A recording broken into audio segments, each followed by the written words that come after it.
फ्लॅटपेक्षा कमी किमतीत स्वमालकीचे row house Sachin construction pole builders and developers Kalmath Bidewadi येथे साकारत आहे लता रेसिडेन्सी रो हाऊस प्रकल्प।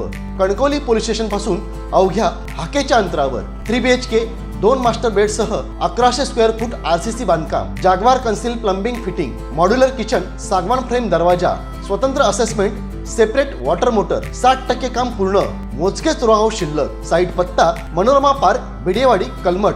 स्वतंत्र बंगलो, घराचे दर्जेदार बांधकाम निर्धारित वेळेत खात्रीशीर करून मिळेल। कॉन्टॅक्ट 9405755599 आणि 8806229999।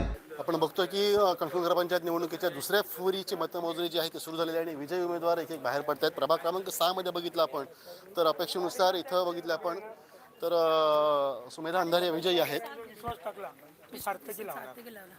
संदेश पारकरला तुमच्या प्रभागामध्ये कितीचं मत तेवढंच मिळालं मला, आम्हाला जेवढं मिळालं तेवढं मत, 85 दोघांनाही 85चं मताधिक्य आहे। खरं म्हणजे आपल्याच विभागात बघितलं प्रभागामध्ये एक चुरस निर्माण करण्यात आली होती भाजपाकडनं तुमच्याच वहिनींना इथं उभं करण्यात उमेदवारी अर्ज दाखल करता सुद्धा हरकत घेण्यात आली। त्यावेळी तुमच्या डोळ्यामध्ये खरं आनंद अश्रू होते जेव्हा तुमचा उमेदवारी अर्ज ठरला होता। आता विजय झालात, काय प्रतिक्रिया? आम्हाला विश्वास होता ना माझे म्हणजे लोकांनी जो विश्वास माझ्यावर टाकला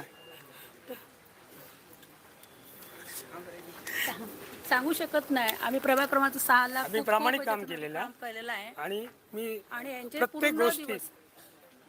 प्रत्येक गोष्टीमध्ये मी प्रत्येकाच्या सुखदुःखात असतोच, सहभागी असतो। त्यामुळे लोक माझ्यावर राहणार एवढी गॅरंटी होती।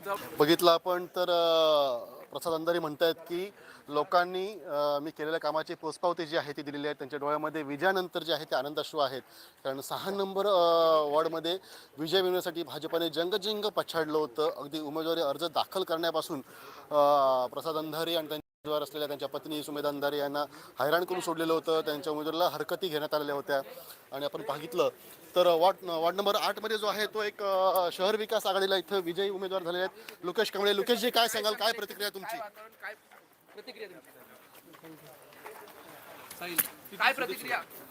ताज्या अपडेट्स आणि ताज्या बातम्यांसाठी आजच सबस्क्राईब करा आपला सिंधुदुर्ग डिजिटल न्यूज चॅनेल।